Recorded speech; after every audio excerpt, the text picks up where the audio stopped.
আসসালামু আলাইকুম বন্ধুরা, আমি এখন কাচ্চি বিরিয়ানি বানাবো। তার জন্য কিছু মশলা বানাবো। মশলাটা আমি এখানে দিব আমার ব্লেন্ডারের মধ্যে। আমি এখানে একটা পেঁয়াজ কেটে দিয়েছি। এখন দিব এটার মধ্যে 250 গ্রাম ইয়োগurt আছে, আমি ইয়োগurtটা দিয়ে দিব। এখানে 2 চামচ ভাজা জিরা আছে, 3-4টা এলাচ আছে, ছোট্ট এক টুকরা কাঠ আছে, আর 4-5টা লং আছে, আর 1 পেয়ালা চীনা বাদাম আছে, আমি এটা দিব। 7 কোয়া রসুন আমি দিব। সামান্য একটু পানি দিব, ব্লেন্ডার করব। আমি চুলাটা এখন পুরো হাই হিটে দিলাম। কাচ্চি বিরিয়ানির রাইসটা একটু সিদ্ধ করে নিতে হয়। আমি এই পাতিলায় রাইসগুলো সিদ্ধ করব। এখানে আমি 2 চামচ লবণ দিয়েছি আর একটু তেল দিব। 1 কাপ পরিমাণ তেল দিলাম। এখন দিব পেঁয়াজগুলো বেরেস্তা করে নিব। 1 চামচ ঘি দিব, বাকি ঘি পরে দিব। কিশমিশি, বাদাম, পেস্তা বাদাম, কাজু বাদাম, বাদামগুলো ভাজা হয়ে গেছে। এখন আমি তুলে নিব, বেরেস্তা একটু তুলে নিব। বন্ধুরা, আমি এখানে মাংসগুলো ম্যারিনেট করে রেখেছি। আদা, রসুন, জিরা ফাঁকি দিয়ে, সাথে একটু কারি পাউডার দিয়েছি, আর কিছু গরম মশলা দিয়েছি, আর দিয়েছি চিলি সিস, আর 1 কাপের মতো তেল দিয়েছি।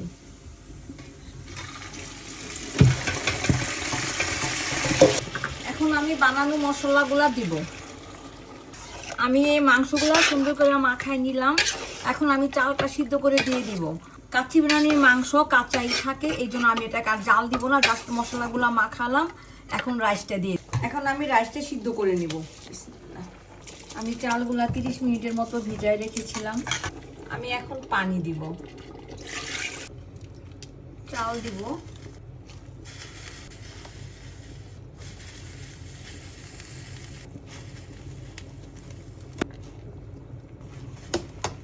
জাফরান,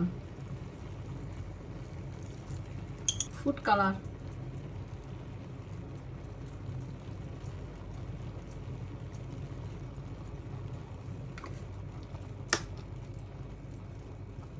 ঘি,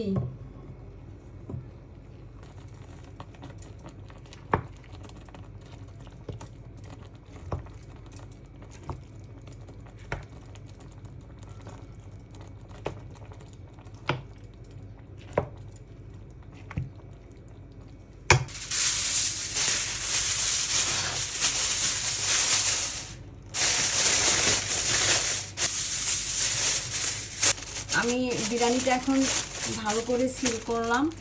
আমি মিনিমাম 2 ঘন্টা এটাকে ওভেনে রাখবো। আর আমি আপনাদেরকে ওভেনটা দেখাচ্ছি।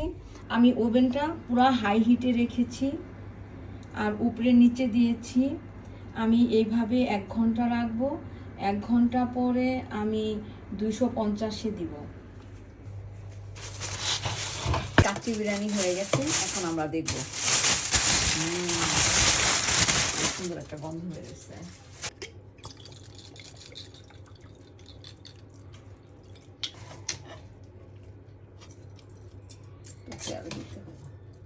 চালগুলা কি সুন্দর ঝরঝরা হয়েছে। ঘি,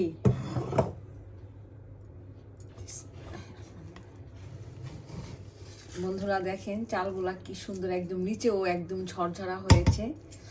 আর মাংসগুলা কি সুন্দর একদম নরম হয়ে গলে গেছে।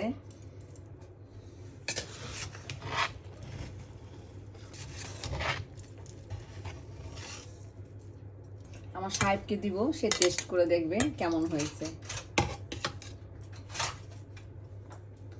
বন্ধুরা, আমার সাহেব তো আপনাদের সামনে খেলো, সে বললো যে খুবই মজা হয়েছে। আর মাংসটা কেমন হয়েছে? নরম, হ্যাঁ, মাংসটা একদম ভীষণ নরম হয়ে গেছে। আপনারাও আসেন, আমাদের সাথে খাবেন। এতটা টাইম আমার সাথে থাকার জন্য আপনাদেরকে অনেক অনেক ধন্যবাদ। এভাবে আপনারা রান্না করবেন, খুবই মজাদার একটা বিরিয়ানি। অবশ্যই আপনারা পারবেন ইনশাআল্লাহ। আপনারা সবাই ভালো থাকেন, আপনাদের জন্য দোয়া করছি, আমার জন্য দোয়া করবেন। আল্লাহ হাফেজ।